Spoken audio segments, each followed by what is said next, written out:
Voilà pour le football et l'actualité. Je vous propose de rejoindre Cannes, Patrick Lecoq et le Festival du cinéma. Festival du cinéma, mais avant de parler du 7e art, avec Gilles Jacob, nous évoquions l'actualité, et pendant que vous parliez du football, nous restions sur les Jeux Olympiques. Vous faisiez une comparaison entre le Festival de Cannes et les Jeux Olympiques. Oui, ce qui est intéressant, c'est la comparaison entre deux manifestations, où finalement des gens viennent du monde entier, d'un côté des sportifs, de l'autre des gens du cinéma, pour se rassembler. Et sans faire aucun jugement, ce que l'on constate, c'est qu'en ce qui concerne le Festival de Cannes, le président du festival, Robert Favre-Lebray, qui tient en main les destinées de ce festival depuis 33 ans, a toujours su le préserver de toute intrusion de la politique au Festival de Cannes, et d'où la santé du festival. Il n'y a jamais de pays ou de producteurs privés qui ont boycotté systématiquement le Festival de Cannes? Ah non, c'est plutôt le contraire. C'est-à-dire que du monde entier, on veut venir à Cannes, que malheureusement, sur 2000 films tournés dans le monde, nous en visionnons 300 et nous en retenons 20. Alors vous imaginez que c'est l'inverse. Ça fait des jaloux. Norbert Auerbach, puisque vous êtes là justement et que vous occupez beaucoup de cinéma aux artistes associés, puisque vous êtes le senior vice-présidente mondiale des artistes associés, pourquoi venir à Cannes? Quel est l'intérêt pour un producteur? Cannes est toujours un plateau pour nous, un plateau de lancement, parce qu'il y a quand même, c'est un événement, à mon avis, le plus important dans le cinéma, en ce qui concerne les festivals. Et puis il y a énormément de presse, et pour présenter un film ici, c'est un lancement qui est extrêmement valable. Bien, on vous retrouve tout à l'heure et on parlera du film que vous présentez, The Long Rider, et du western. Mais Gilles Jacob, le premier rôle du délégué général du festival finalement, c'est de faire le tour du monde et de sélectionner des films, c'est ça? Il y a trois parties. Il y a en effet, comme vous l'indiquez très justement, la période préparatoire qui est la sélection des films, où il faut évidemment courir le monde, comme vous le dites, pour les visionner, les voir, les choisir. Ça c'est la partie qui dure à peu près 6 mois avant le festival. Puis deuxièmement, il y a l'animation d'une équipe qui passe pendant toute l'année. Nous sommes une petite équipe de 8 personnes qui passe à 300 personnes pendant le festival, c'est dire que c'est une véritable usine. Et puis il y a, troisième partie, la réception des 35 000 professionnels qui viennent du monde entier à Cannes, et il s'agit de les accueillir. Donc vous voyez, pendant le festival, c'est plutôt l'accueil.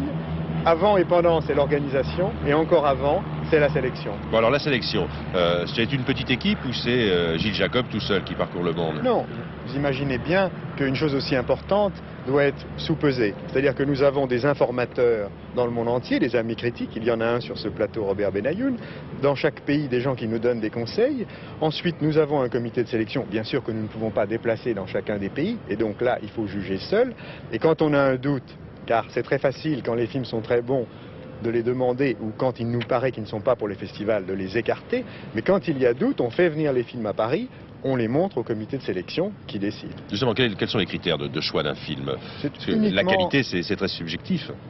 C'est très subjectif, mais vous savez, il y a beaucoup de critiques dans ce comité de sélection, et c'est leur métier quand même de sous-peser les qualités d'un film. Vous savez, ce qu'il y a d'agréable dans ce métier, c'est d'aider les films à vivre. Et un festival comme celui-ci doit être soucieux à la fois de préserver des films trop fragiles et de leur déconseiller de venir, mais comme le disait M. Auerbach tout à l'heure, de porter sous le projecteur mondial comme sur un tremplin les films que nous voulons aider. Pour vous, le 34e Festival de Cannes commencera le 26 mai au soir? Ah non, le 34e Festival de Cannes, il est déjà commencé, car en même temps que nous faisons celui-là, nous avons des contacts pour l'année prochaine avec des gens qui, dans le monde entier, produisent des films, et nous essayons de voir avec eux si les dates coïncideront. Donc déjà sur le papier, nous travaillons sur l'année prochaine. Bien, Gilles Jacob, l'événement de ce 33e Festival de Cannes, en dehors du grand retour de Kurosawa, son film sera présenté et est présenté depuis ce matin à Cannes. Nous irons probablement le voir ce soir, France, et vous nous ferez une critique de ce film qui est très très attendu. C'est le grand retour du western, si j'ose dire l'entrée du western dans le festival. C'est un film, Le Long Rider de Walter Hill, mais le western c'est une grande tradition américaine, c'est la tradition des mauvais garçons. Alors, vous savez, on dit qu'il y a... vous avez un micro, France. Oui. On dit qu'il y a un western, il y a des westerns. D'abord, les westerns sont différents suivant l'époque où ils sont situés. Vous savez que l'histoire de l'Ouest a commencé en 1802 pour terminer à peu près vers 1900. Alors au début, vous avez la ruée vers l'or. Vous avez donc les gens qui venaient chercher l'or dans les chariots. Et puis les méchants sont les Indiens qui ne sont pas très contents de voir arriver les chercheurs d'or. Puis les chercheurs d'or, peu à peu, deviennent les farmers, les fermiers, ils s'installent. Les Indiens sont encore les méchants à ce moment-là, mais déjà, les méchants peuvent commencer à être les gens qui vont détrousser les fermes. Arrive la guerre de sécession en 1860, et à ce moment-là, après la guerre de sécession, commencent les pillages de banques, les attaches de diligence par les Blancs, qui sont les sudistes, qui ont considéré que le Nord, ayant gagné, les a brimés. Et c'est là que naissent les légendes des brigands bien-aimés qui volaient les banques en disant qu'ils volaient les méchants nordistes. Et enfin, la dernière époque du western, c'est l'époque des cattle barons, c'est-à-dire les fermiers ont été peu à peu grignotés par les grands propriétaires qui ont fait de l'élevage, et à ce moment-là, les méchants sont les voleurs de bétail.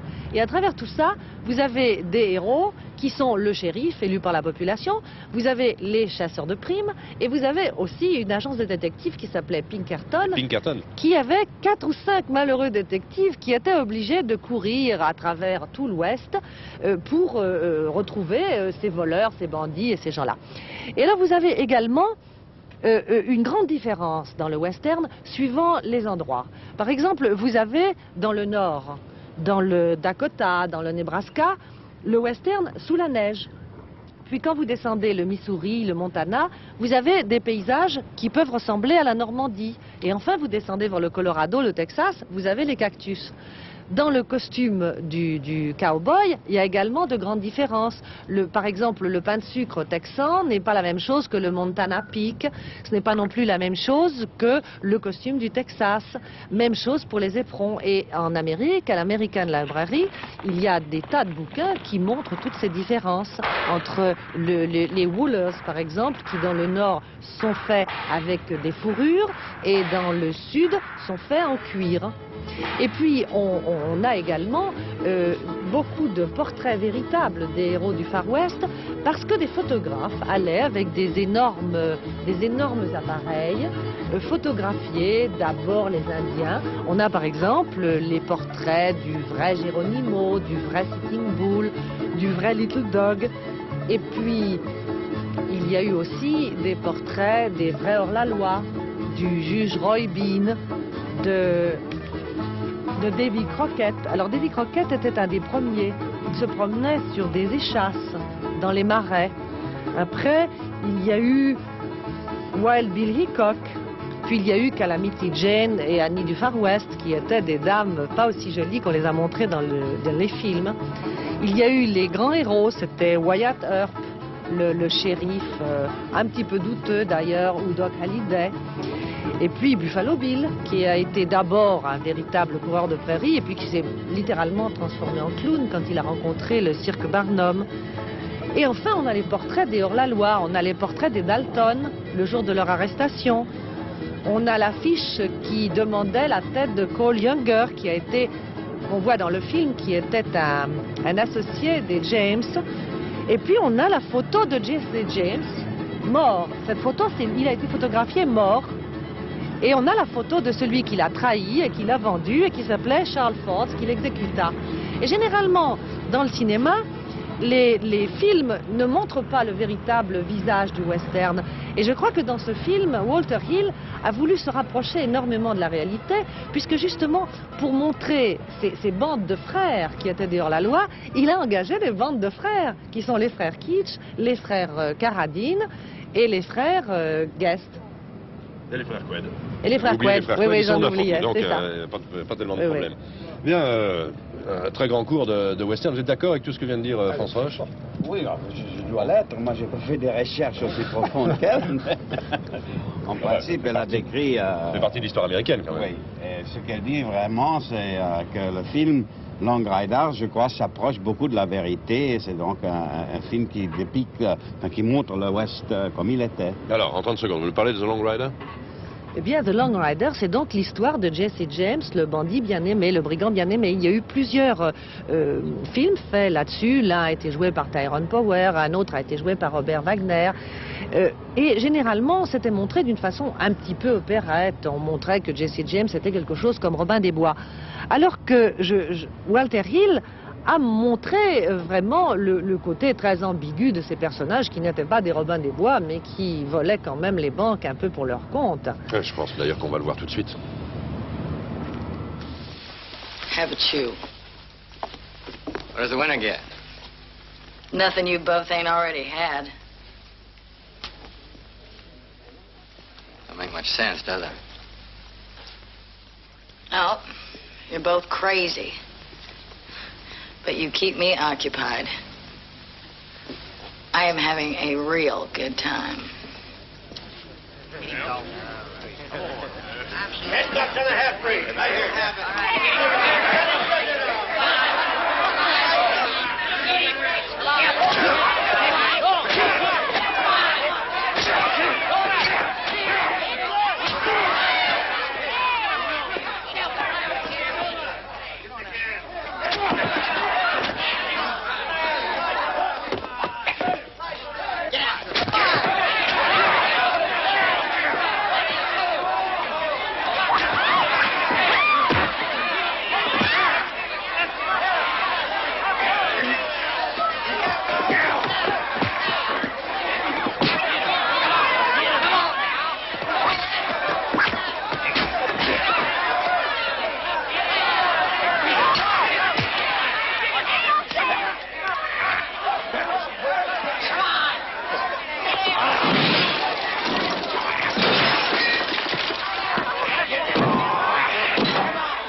Bien, Gilles Jacob, alors le western, un extrait de Long Rider, et ce sera le grand western de ce festival, c'était donc une nouveauté pour vous?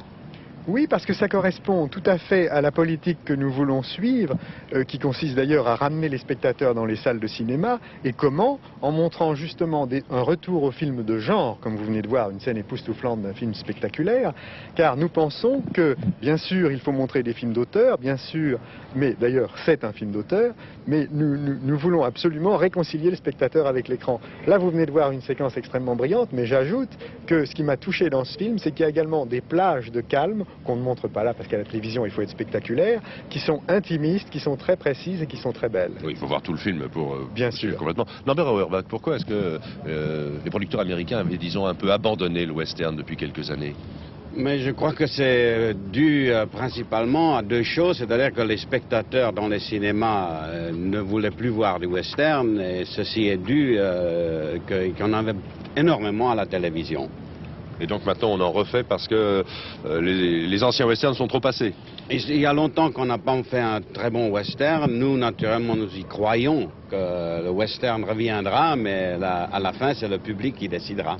Bien. Monsieur Louet, je vous propose de retrouver France Roche qui se trouve à quelques mètres de nous, isolé sur un peu d'herbe et surtout entouré de quelques frères. Vous avez certainement reconnu l'un des frères Carradine, David Carradine, puisqu'il était l'un des héros de la télévision française. Il est avec son frère Keith, qui parle quelques mots de français, et avec Stacy Kitsch, si je ne me trompe, si je ne me suis trompé, France Roche.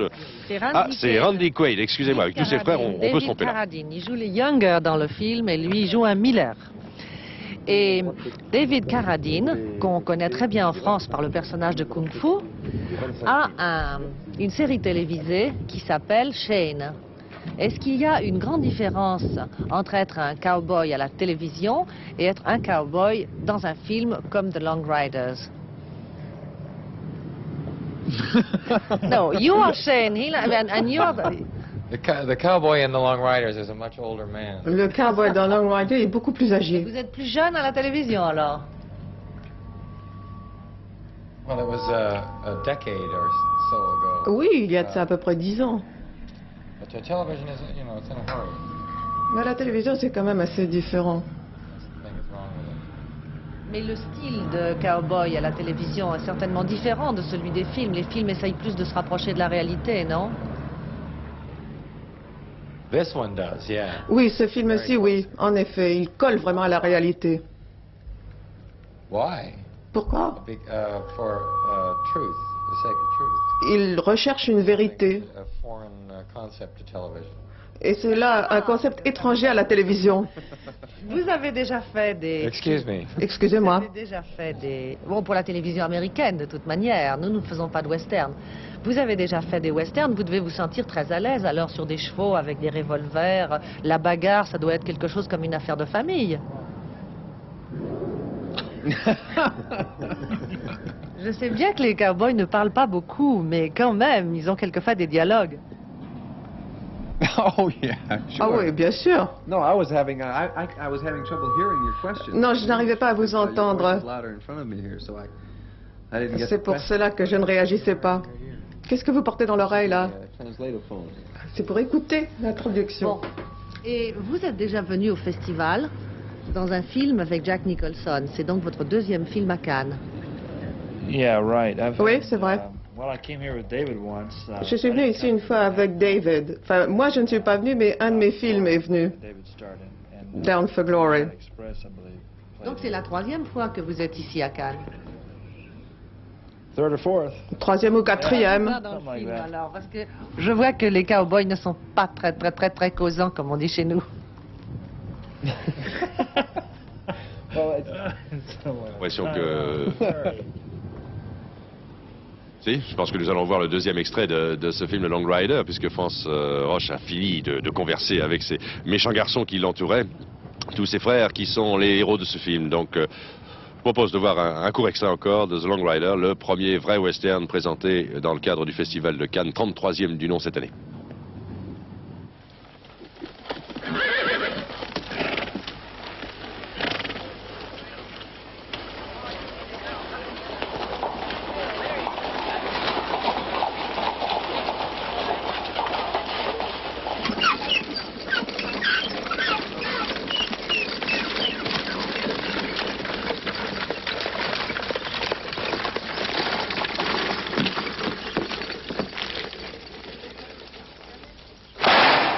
All right, good people, nobody move. Let's just show God the palms of our hands. Now, you don't give us no trouble, mister. Clell, get to the vault.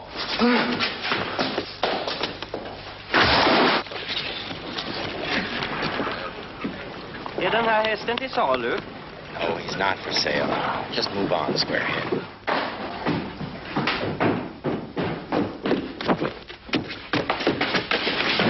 Okay, now you open that safe or I'll blow your head right off. I can't. It's a time lock. What are you talking about? Time lock, hell. You open that safe, mister, you hear? The Pinkerton told us he might be coming. The lock is set just for you. It only works at 4:30. The whole town is ready.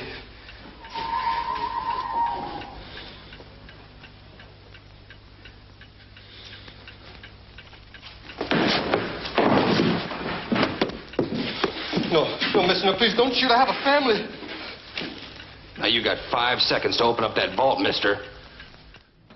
Bien, Robert Benayoun, vous allez avoir à juger ce film. Oui. Vous allez le voir quand?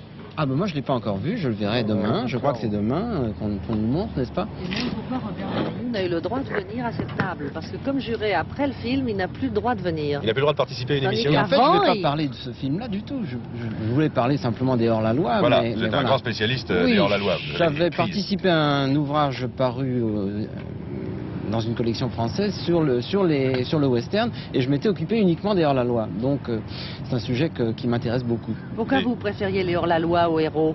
Parce que c'est l'adolescence de l'histoire, au fond. Pourquoi tous ces jeunes gens sont des révoltés? Parce qu'ils appartiennent tous à une époque où le pays lui-même est neuf et se rebelle. Il a sa crise de puberté, sa crise d'adolescence. Et c'est toujours au travers de jeunes gens un petit peu mal dans leur peau, parfois un petit peu débiles, parfois un petit peu en révolte contre leurs parents, en tout cas contre leur famille et surtout contre les gens qui incarnent la loi et qui incarnent la société, que se manifestent ces gens. Et l'histoire de l'Ouest passe par eux. Voilà. C'est l'histoire des États-Unis qui passe par eux, voilà, en grande partie. Robert Benayoun, vous êtes donc membre du jury cette année, c'est la première fois, je crois que c'est la première fois. Oui, oui. Comment procédez-vous? Vous allez voir 3 films par jour, 4 films par jour? Vous allez en groupe, seul? On voit les 2 films quotidiens, on les voit exactement aux heures qui nous conviennent. Certains y vont le jour, certains par exemple comme Kirk Douglas, le président, a besoin de voir certains films sous-titrés anglais.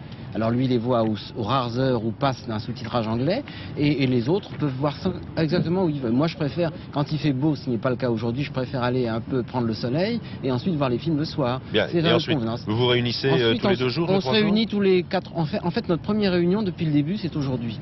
Vous voyez, on a attendu d'avoir vu quand même 4 ou 5 films pour pouvoir avoir quand même de quoi... Est-ce qu'il est indiscret de vous demander quels sont les films qui, dans votre conversation, sont sortis le plus?